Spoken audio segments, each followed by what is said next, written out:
For those of you that are jumping into social, welcome. We'll get started in just a few seconds here. I'm going to go ahead and start the webinar for those on Zoom, and we will go ahead and get this rocking and rolling. Thank you, everybody, for joining us for yet another Leader Factor webinar. We'll give everybody just a couple minutes to get started here, get my co-host up and running.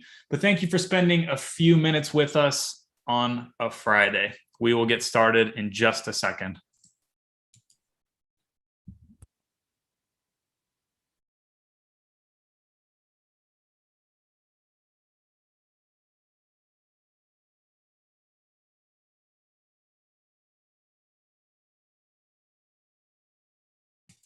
All right, Tim, you ready to go? I am ready to roll. All right. Welcome, everybody, to today's webinar. This is our 21st webinar. It is. I think it is our 21st. That's the number that I saw. If you can see and hear me, go ahead and put a yes in the chat. Want to make sure that we're coming through loud and clear. Excellent. Sounds like we're good. The next thing I would love to see in the chat is location. So let us know where you're from. Go ahead and put that in the chat, whether you be on LinkedIn, on YouTube, Facebook, Zoom. Let us know where you're coming in from. We have got a lot. Ottawa, Kansas City, You UK, can't keep up with that. Curacao, Norway, India, Florida, Texas, Zoom. Thank you, Roxanne. Zoom. Coming from Zoom. Coming from Zoom, London, Brazil, Harrisburg, Pennsylvania, Boise, Idaho, just north of Cambridge, Mexico City. Senegal. That's a Senegal. first. Wow. That might be a first. Might be a Alberta, first. Philippines. We've got several from Manila. We've got Bogota, Raleigh, North Carolina, Durango, Colorado, Rio de Janeiro, Italy. You all are from all over the place. What a cool thing. We have people from all over the globe and probably many, many, many time zones. So from wherever you're calling, thank you for being with us on this Friday. It's probably Friday for at least most of you.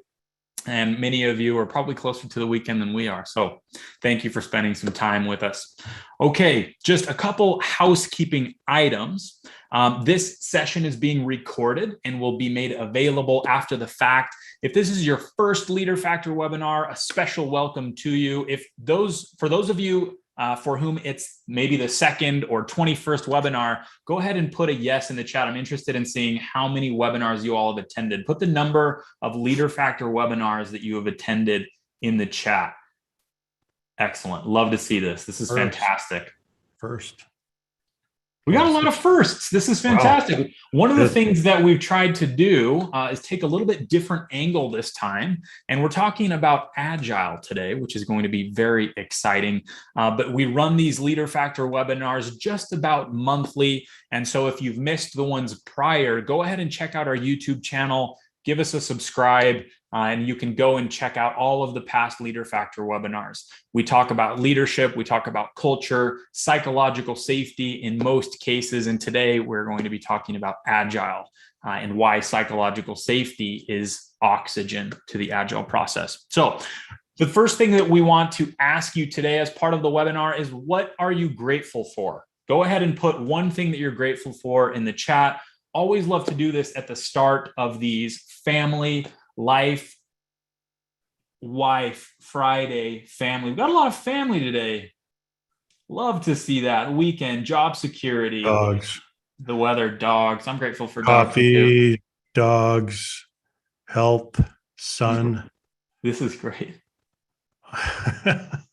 Sailing in Greece, Wolfram. That's pretty cool. We finally got rain. I know. Hey, that's how we're feeling because we're out here in the West and it's been so dry. Yeah, we are in the desert and we have been in a pretty heavy drought the last while. And so the rain that has been coming over the last couple of weeks is very welcome and very well received. Tim, what is one thing that you're grateful for this week? I'm thankful for the rain that we had last week and hoping and praying for more, but that was that changed everything. The flowers started to bloom again, so it was great. Yeah, excellent. In my life, I recently had a new little one join our family.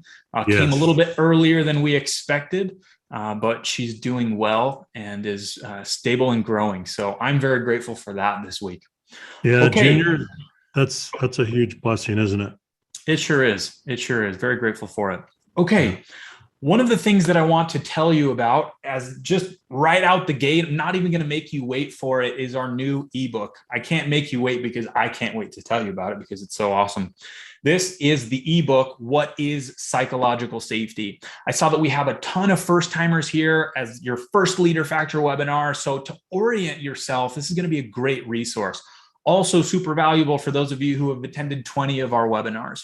We've taken all of the best stuff from the book, our webinars, a lot of our thought leadership over the last 18 months or so, and condensed it to try and sufficiently answer this question, what is psychological safety? It's not the most thorough treatment. If you want the most thorough, you're going to have to get the book itself. But this is a wonderful in-between. If you've read some of our articles on HBR and Forbes, as well as some of the webinars, this is a wonderful resource that is available to you on the website. So we have moderators in the chat on all the platforms. They'll go ahead and link this new page, What is Psychological Safety, and the ebook.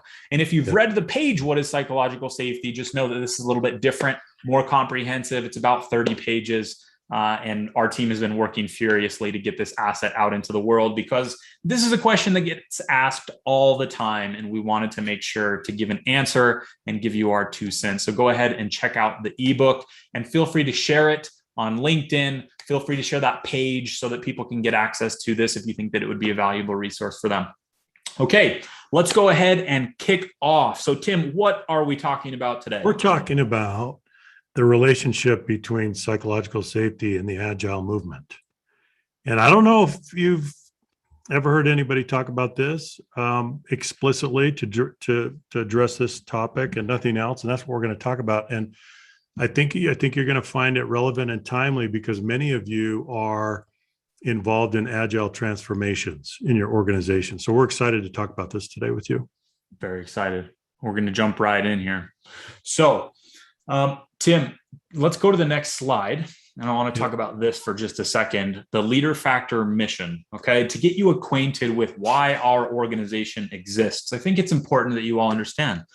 Our mission is to influence the world for good at scale. That is why our organization exists. That's why we do the work that we do. We believe in this topic. We believe in the content that we put out into the world. And that's why we're constantly doing these webinars and the ebooks and the articles and writing more books, publishing trainings, and putting it out into the world. And the majority of our IP is royalty free. And that's probably one of the unique things you've noticed about our organization. And the reason for that is because we're very much mission driven. This is our mission. And thank you all for attending this webinar and engaging with our community because you all do this too. What we have found is that one of the parallels and similarities across most of the people interested in this topic, they care about people. So thank you for caring and joining us and going on this journey with us.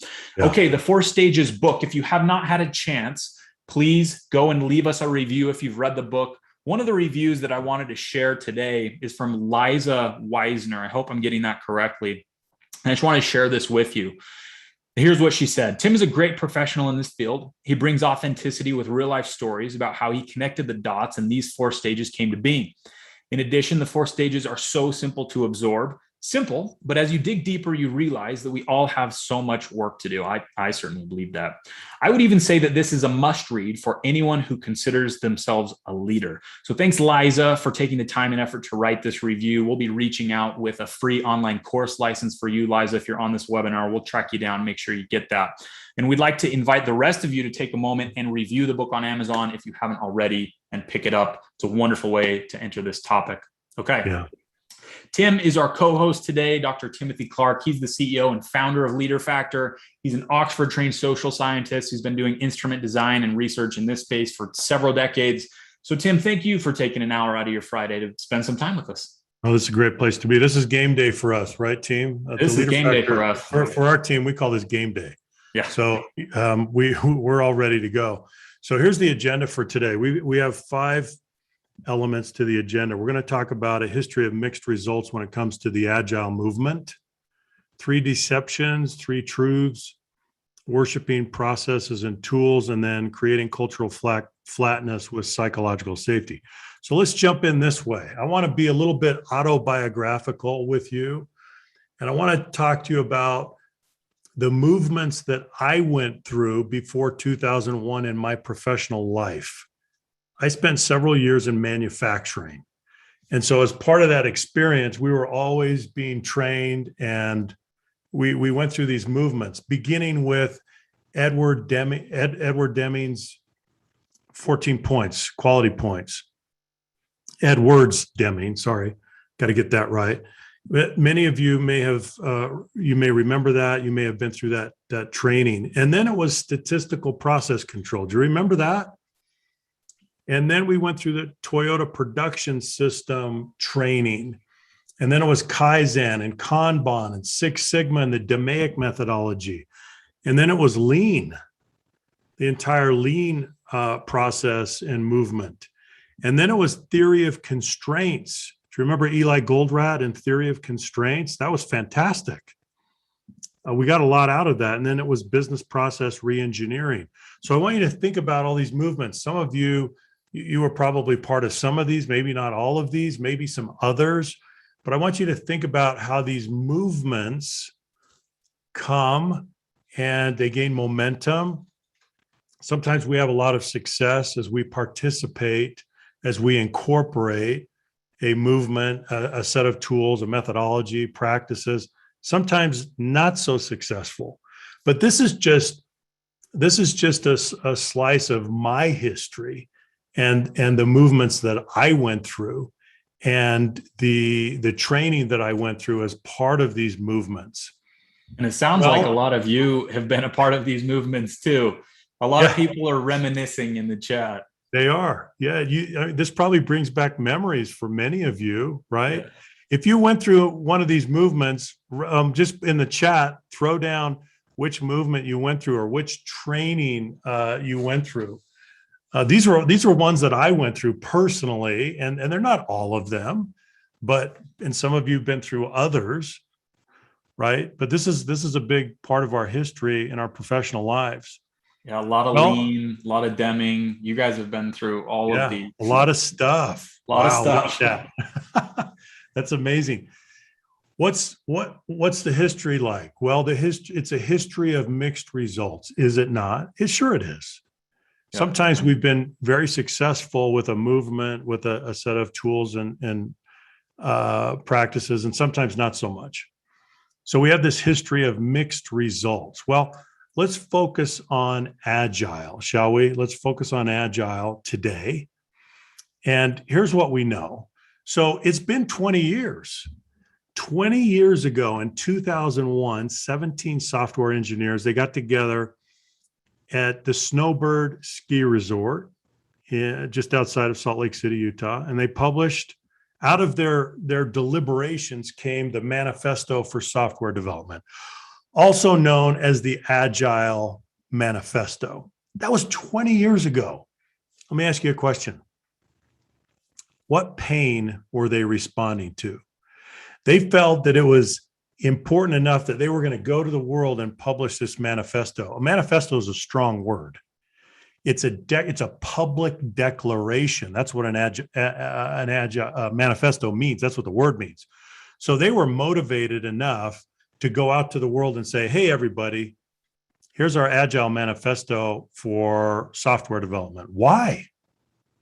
What was the problem? Where was the pain? Why were they so motivated to do this? What do you all think? Go ahead and put it in the chat. Lack of agency over their work, responding to constant change where one plan was not making it. Donald, Y2K cuckoos. Dehumanizing work.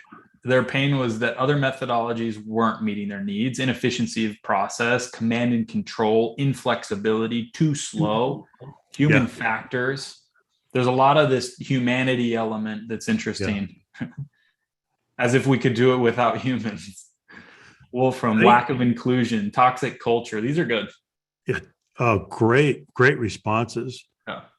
So we need to go back and we just need to clarify, why did they do this?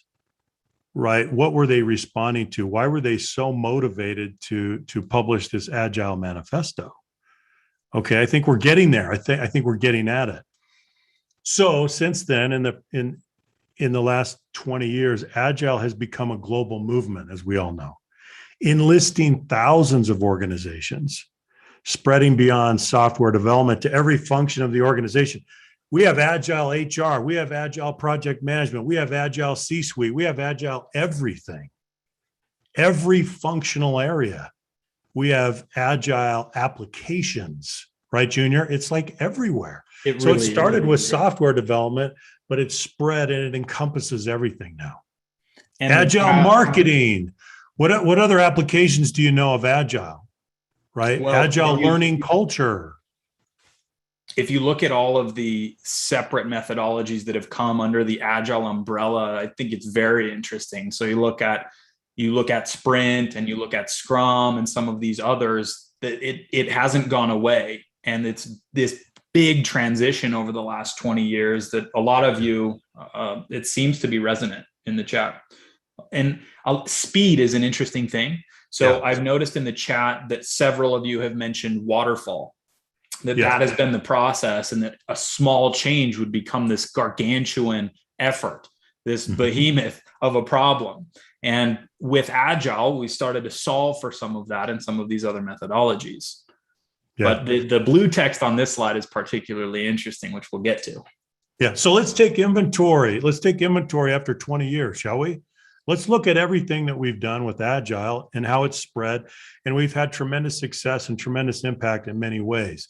But overall, if we assess where we are and where we've come and how much progress we've made, we have to come to the conclusion that most Agile transformations end in false starts. And most Agile organizations are Agile in name only. That's true. Now, we've had tremendous success, but if you think about overall the net success, right, the yield overall, we've had a lot of failure. We've had a lot of false starts, right? We really have. Anything that you'd add to that, Junior? I've seen this time and time again. And organizations often profess, and teams, to be Agile. We're an Agile team. I've seen this firsthand, where you'll enter an organization, we are Agile. Okay, show me, right?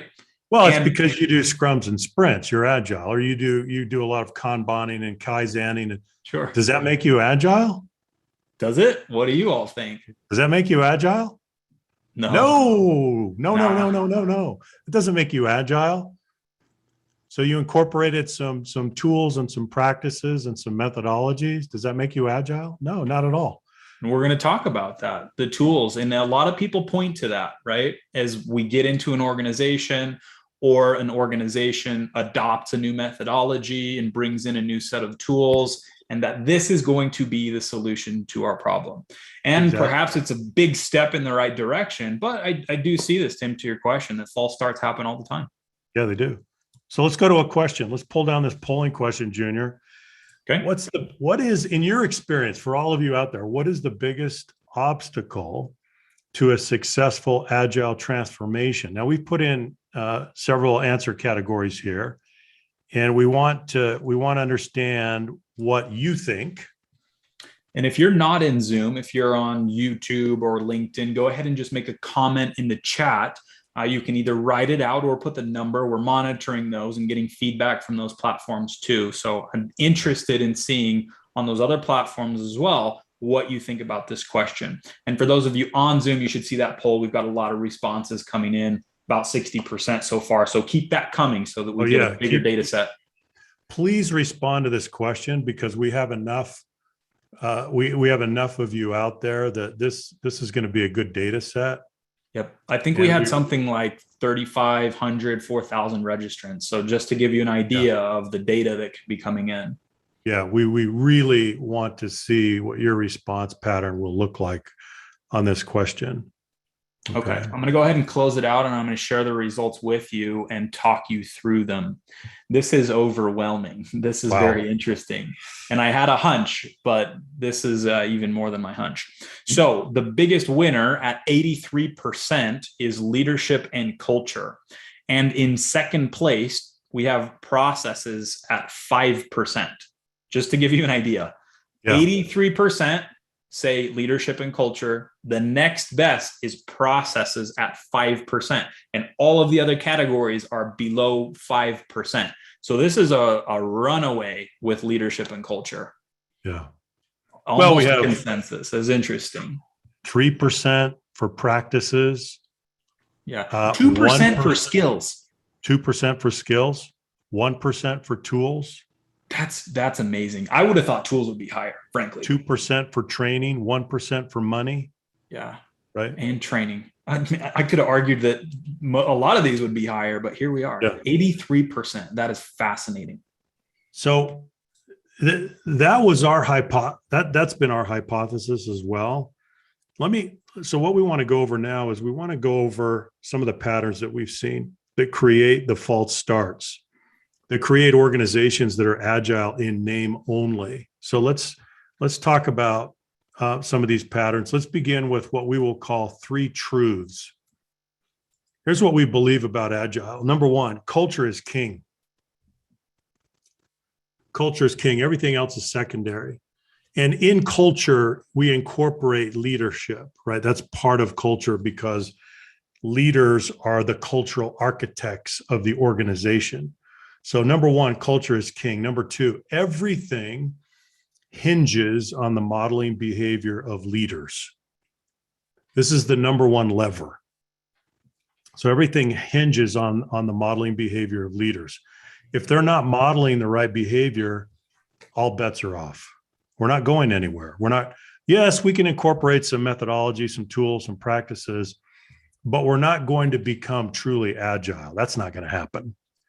Number 3, nothing about culture is on a checklist. Now, why are we saying this?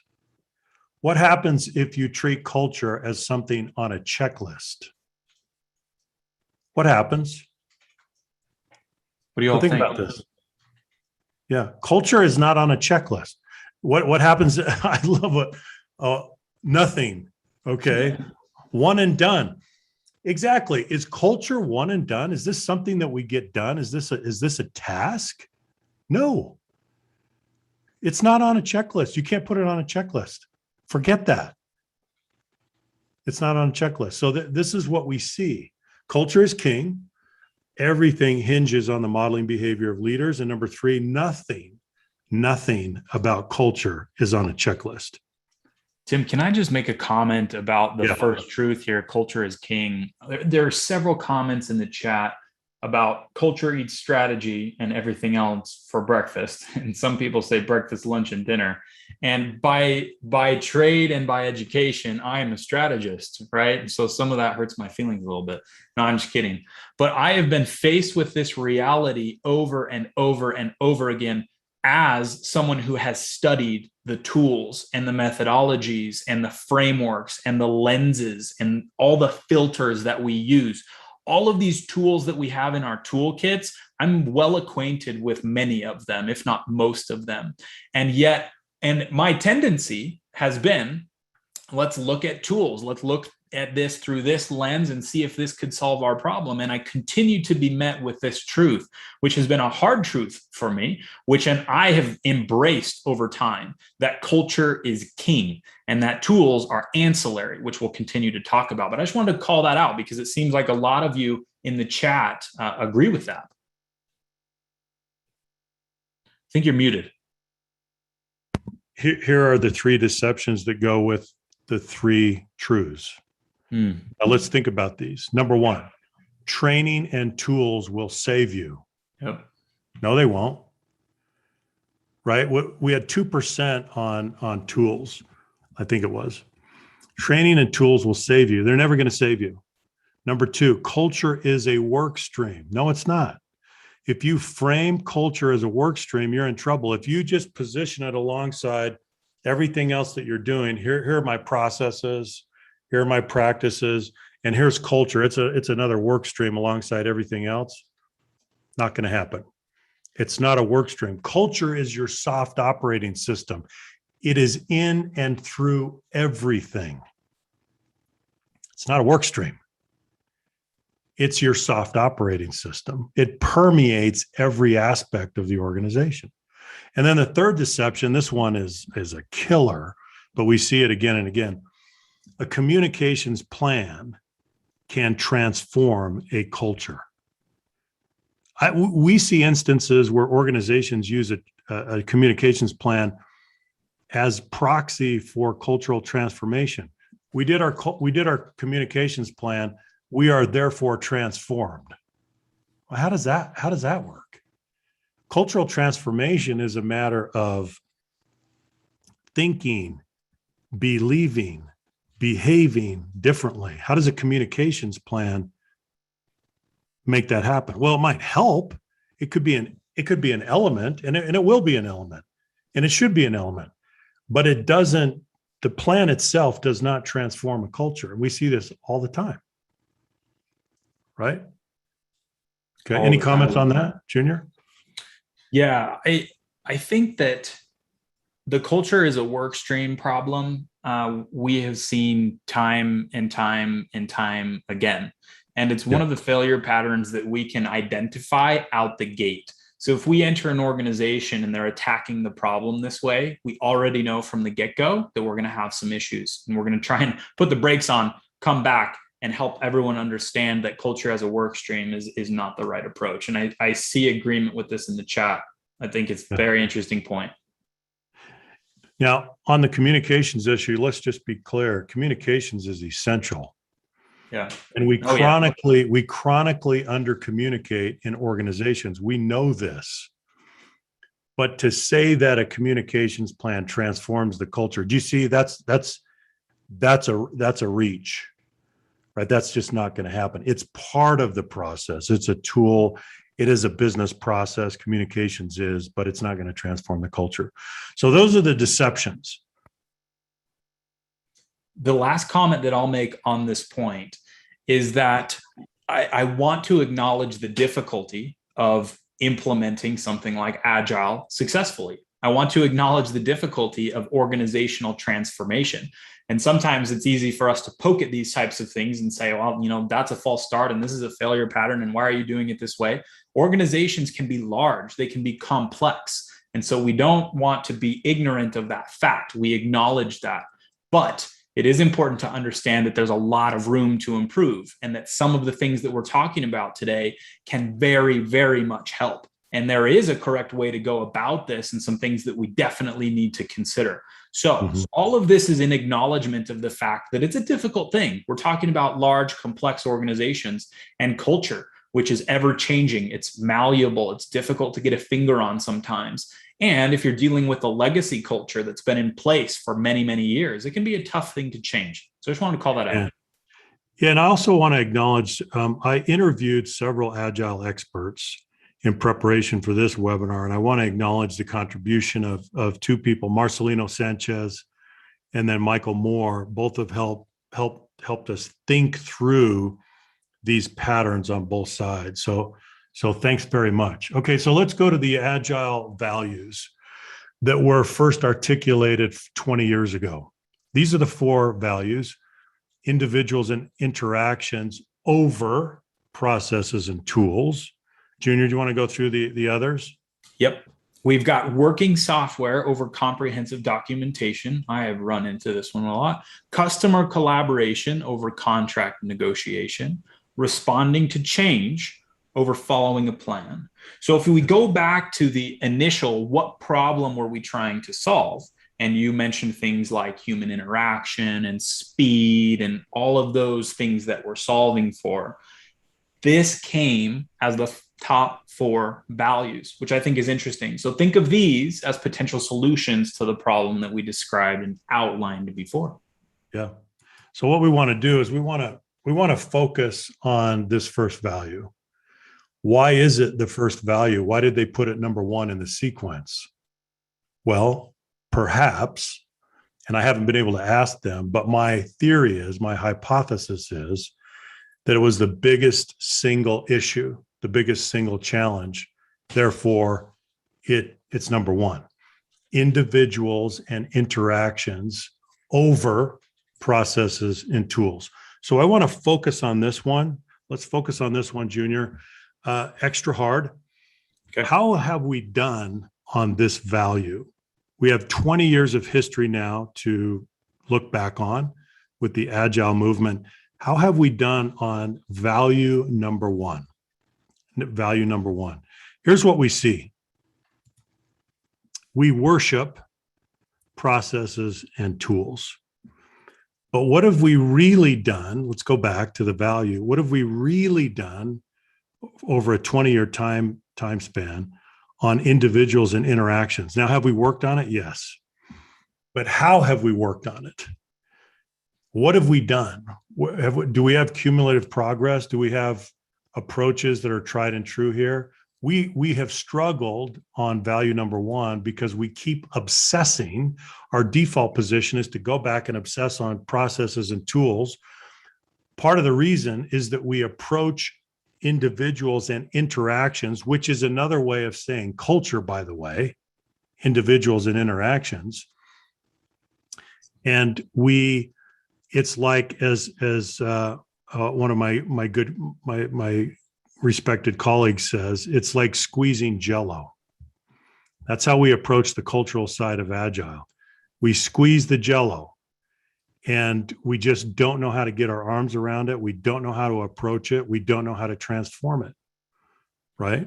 So let me ask you a question. Yeah, go ahead. There are a couple comments in the chat that I want to call out. The first one's from Sherry. She says, we're not doing so well. As a matter of fact, in most cases, the tool is the God. Christina says, processes and tools don't generate innovation and creativity. People do. And what's so ironic is that the processes and tools are on a pedestal, as we see. So one of the interesting things to me about preparing for this webinar and going through this content in such depth is looking at Agile as this holistic thing, and all of the stuff that's inside of it, the processes and tools. And that to me was really what was synonymous with Agile. As I think about Sprint and Scrum and the tools and the methodologies, but then I hadn't read the manifesto in who knows how long, or these values, right, as part of it. And I go back, I read that first value, and I'm like, really? This is what Agile is? Yeah. People and interactions over processes and tools? That's really what they said. And yet this is what we've developed, and this is what we think Agile is. I thought that contrast was really interesting. There's a lot of dissonance between the tools that we've developed and how we approach Agile generally and what the original intent was. I think that's true. So let's address this question, Junior, with everybody. What's the difference between doing Agile and being Agile? And does this matter? Does this distinction matter? Okay. So let's see what kind of responses. So go to your chat. What is the difference? And is this the crux of the issue? Is this maybe why so many organizations are Agile in name only, or they've had a false start? They haven't been able to truly incorporate Agile? Is this part of it? The first three comments, James, Dylan, and Adam, mindset. I think that's huge. And that's something that's throughout the chat over the 50 or so messages that just came in. Yeah. Mindset, the outcome, human connection. Culture is messy and ambiguous. Those who seek certainty will pick anything congruent. I like that. Mindset. Being is doing. Teamwork. Posing versus genuine. These are a lot of very good comments. I think we're getting at something here. Yeah, we are. And I think we can all acknowledge that we haven't done so well with individuals and interactions over processes and tools. And we have been obsessing on the processes and tools. So how do we address the cultural side of Agile? How do we do better? How can we be more systematic in the way that we approach it? Because we can see it's clearly a gap. We haven't done that well in this area in 20 years. And so here's what we think. Here's our point of view at Leader Factor. Our point of view is that you have to focus on psychological safety, that this is really the key. make psychological safety the center of agile transformation. Why? Because it addresses the first value, individuals and interactions over processes and tools. That's exactly what it addresses. Now, I'm going to fast forward to the highest level of psychological safety, and then we'll come back and talk a little bit about the 4 stages. But when you get to the final stage, stage 4 of psychological safety, we call it challenger safety. The central dynamic of a team that goes all the way to the top to achieve stage 4 challenger safety, they exhibit this dynamic. Junior, would you like to talk a little bit about this dynamic? What this means? Is one of my favorite concepts. So you'll see on the left side of the screen, intellectual friction. What is intellectual friction? To us, it is the foundation of any sort of innovation. Why? Because innovation, by definition, is a deviation from the status quo. We're saying, let's do something different than has been done before. And is that smooth? No. In most cases, it's friction. That's why we like to use that word, intellectual friction. So think of intellectual friction as the debate of ideas, hard-hitting dialogue, right? We're debating issues on their merits, and intellectual friction is hopefully very high. There's a lot of healthy dissonance, right? There's some tension, there's some pressure. Otherwise, innovation really doesn't happen. There may be some exceptions, but generally the rule is that there is high intellectual friction. So that's just one part of the puzzle. And it's often the single part of the puzzle on which people focus, and they leave out this other piece that's tremendously important. And they wonder why their organizations aren't innovating as they'd like. It's social friction.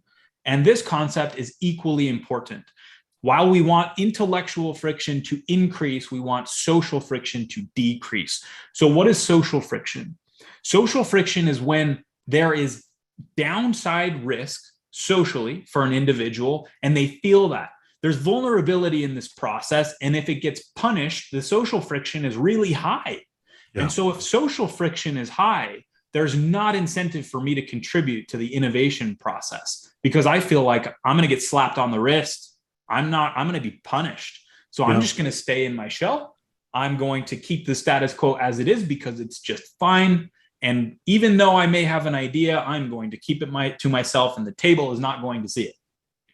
So what we want to do in an ideal world is have these things moving in opposite directions, in that intellectual friction goes up, social friction goes down. And this is the job of all of us to do as this happens, because this is a social process. And that's another part of the puzzle that I think is worth pointing out, is that we're not doing this in isolation. There aren't 10 people in 10 offices with heads down, not working with each other to produce innovation. They're collaborating. And where there's collaboration and more than 2 people or 2 people or more working together, there's opportunity for social friction. We need to monitor that. It's really true, because innovation is a social process. Yeah. So you need that constructive dissent. You need that creative abrasion. But as you said, Junior, social friction, it's prone to rise because we're human. Yeah. We get defensive. We take things personally. We're temperamental. And we have to be careful, because that social friction is the mortal enemy of the intellectual friction. It will shut it down. Yep. So we have to maintain that environment of psychological safety that is based on mutual respect and mutual permission. Those are the 2 dimensions of psychological safety. Ultimately, we're trying to create a culture that is flat, culturally flat. We're trying to create cultural flatness. Why? Why do we need cultural flatness? We have a hierarchy in organizations, and we need a hierarchy. We're not going to get rid of the hierarchy. We have a division of labor. We have roles and responsibilities, and we need that for large, complex organizations in order to both execute and innovate. But culturally, we need flatness. Why? What do you all think? Why do we need to be culturally flat? Right. Okay. Accessibility. People thrive in an environment where they are not lorded over. I really like that. Yeah. We're trying to neutralize the unintended consequences of the hierarchy when it comes to power differentials, when it comes to title and position and authority and how those things become obstacles. We're trying to neutralize those so that we truly can debate issues on their merits. That's what psychological safety can do. It's a leveling mechanism, it's an equalizer, and it provides the enabling conditions where we can create the culture where Agile can thrive.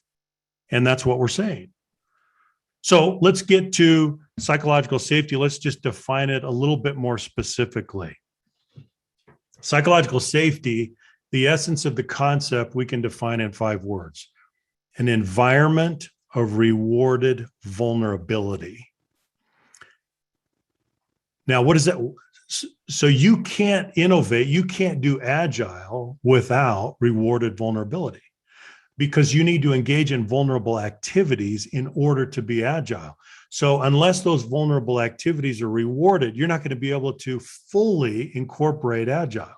If the vulnerable activities are punished rather than rewarded, we're in trouble. So how does it work? Some of you have seen the 4 stages framework before. Let me just run through it briefly. Psychological safety overall is a function of respect and permission. And there's a linear progression through 4 stages. The first stage is inclusion safety. Do I feel included, accepted, and do I feel a sense of belonging?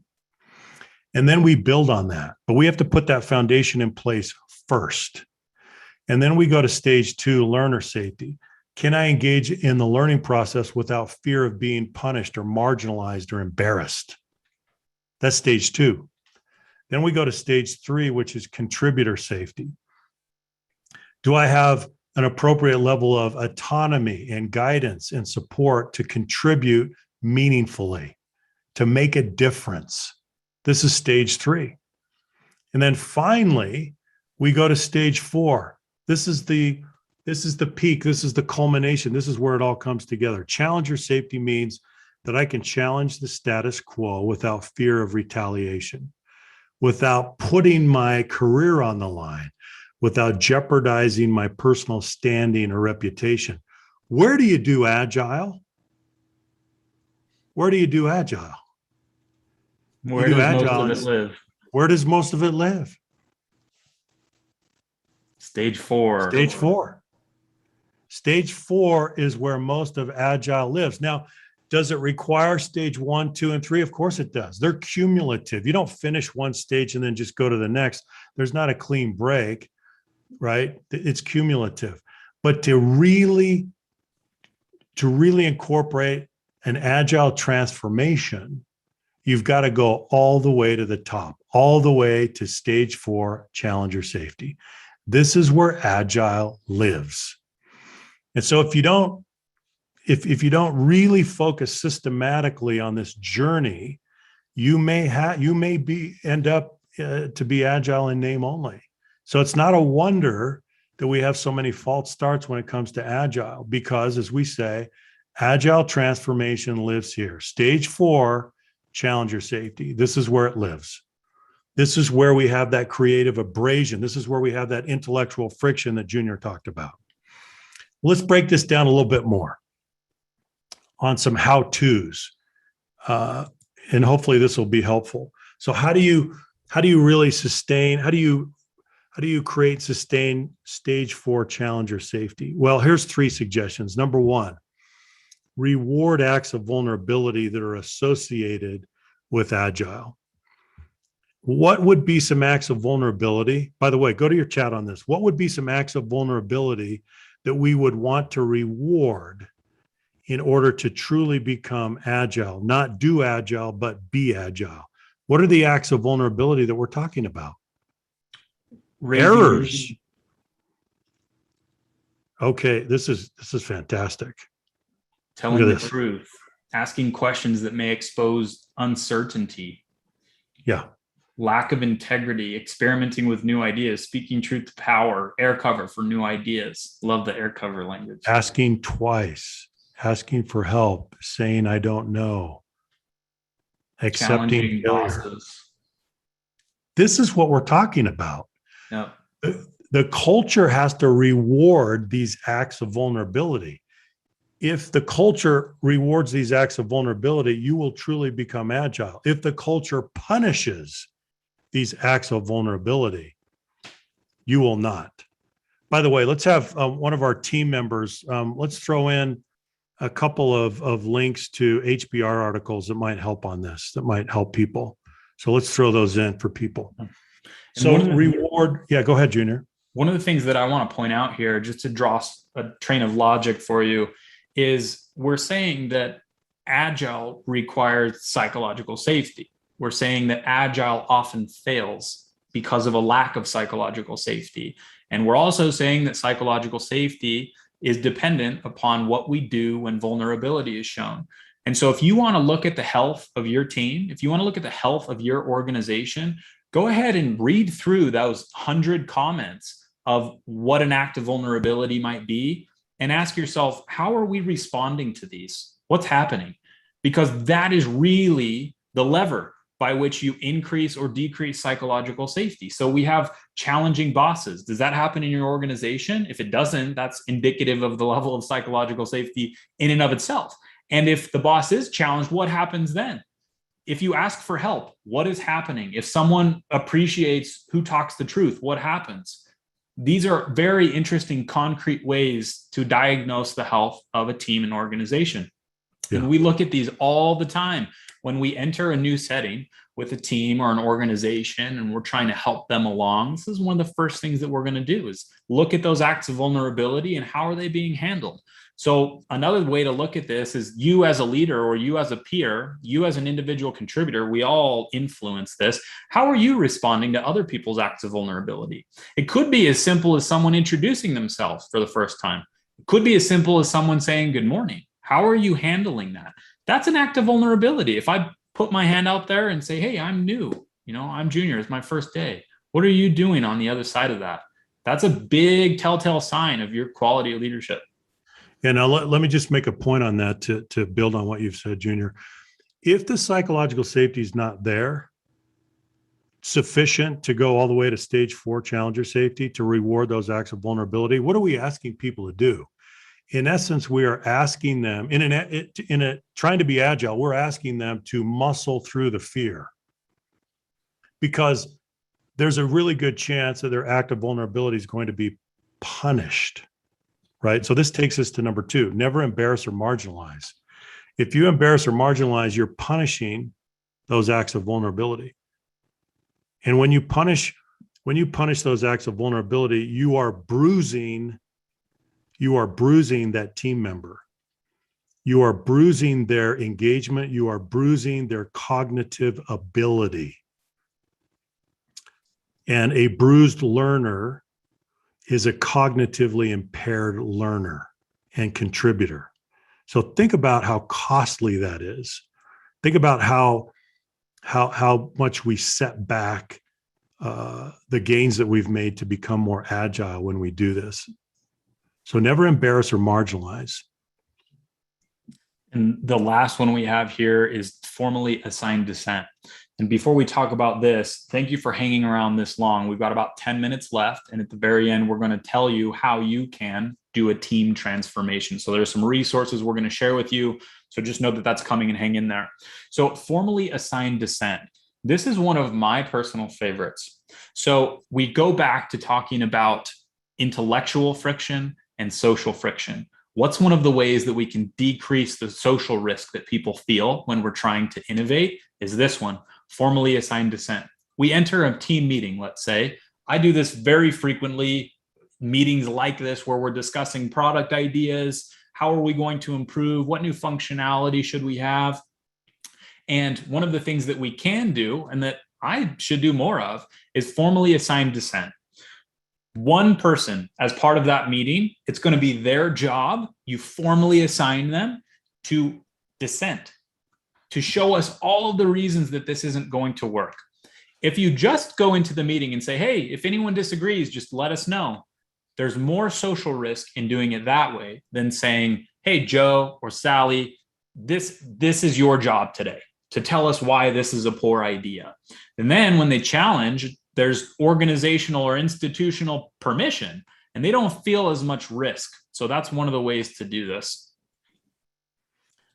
Now, and some of you are pointing out versions of doing this. It could be white hat hacking, it could be red teaming, it could be loyal opposition, right? There are different kind of ways to operationalize this, but this practice makes all the difference in the world. Why? Because you're trading an individual's personal risk for institutional permission.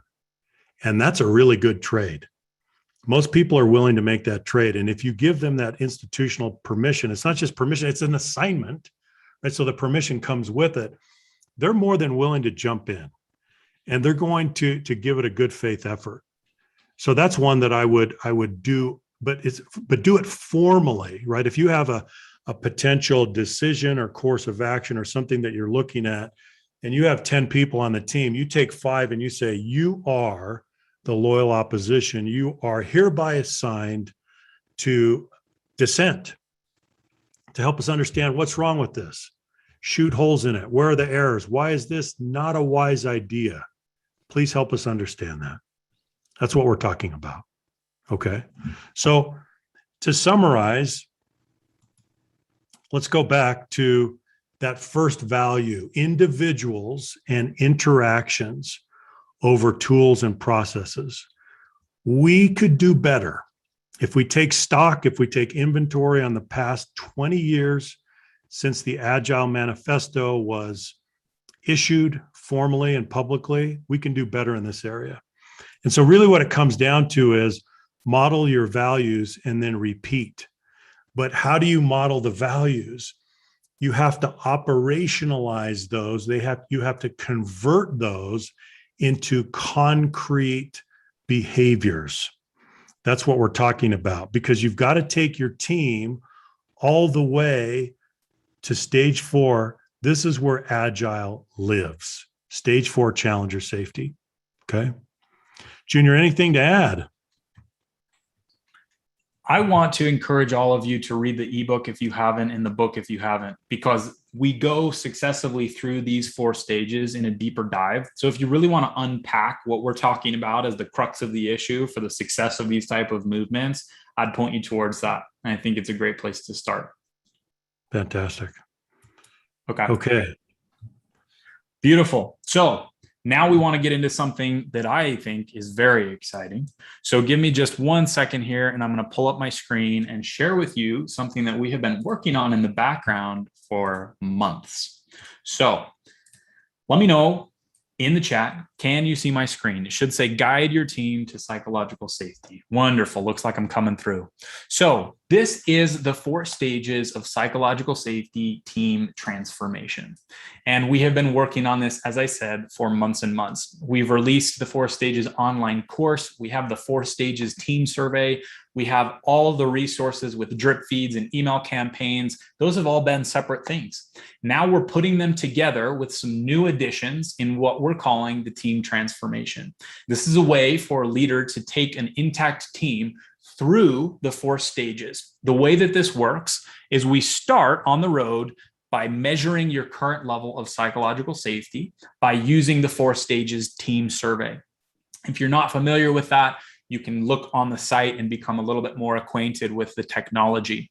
After we get that first survey done, we have an accurate view of our current state. Where are we? We know exactly where we are. We know some of the failure patterns and opportunities that we can work on over our action planning phase and implementation.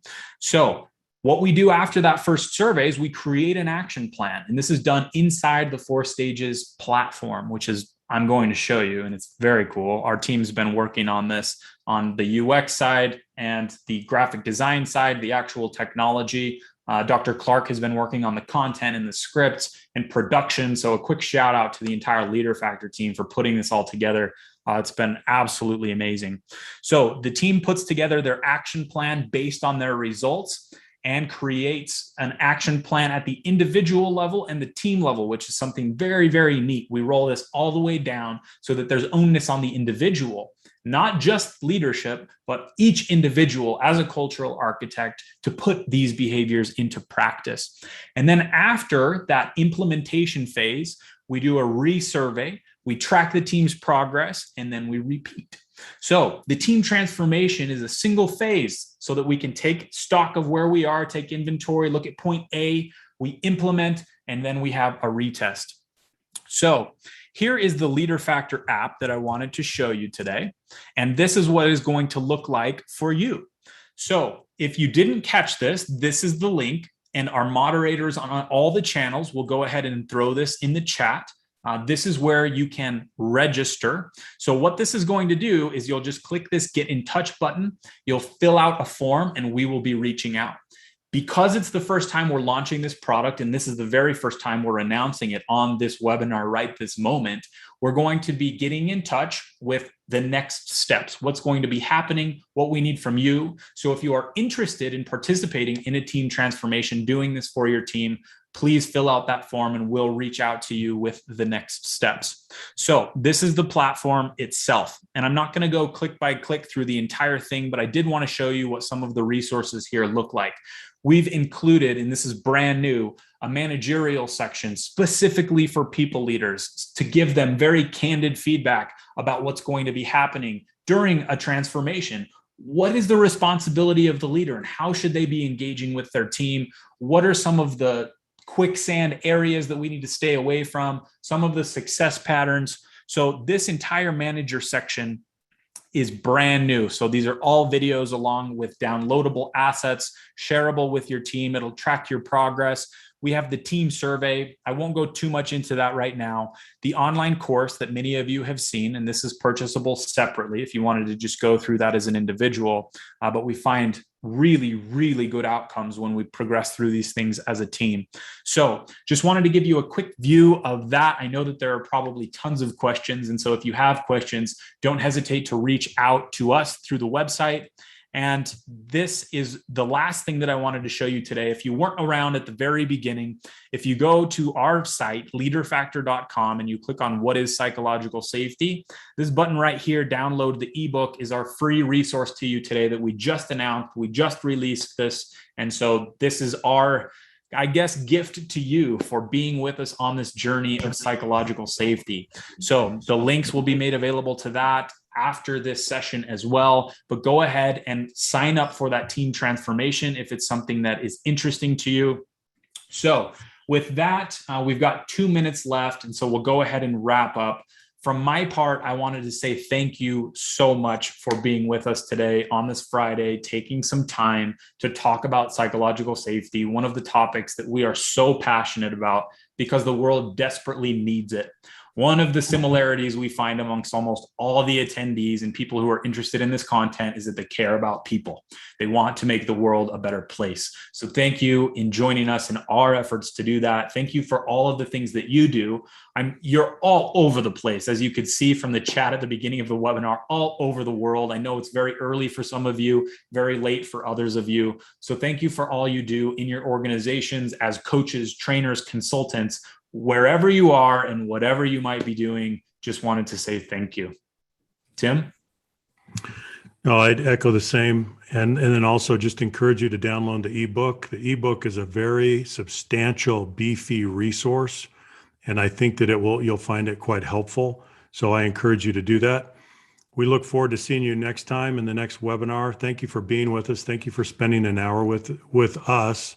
From all over the world, and thank you for the excellent work that you're doing. We are fellow travelers with you as we try to transform organizations together. If you liked this webinar, you liked the content, follow us on LinkedIn. That's a great place to stay apprised of what we're doing in the area of psychological safety. You can subscribe to our YouTube channel. This is where we post a lot of the webinars and short videos. A lot of the video content from Leader Factor lives there.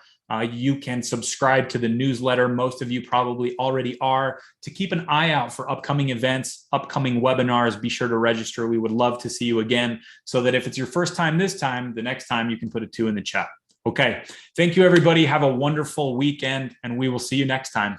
Bye-bye. Bye-bye.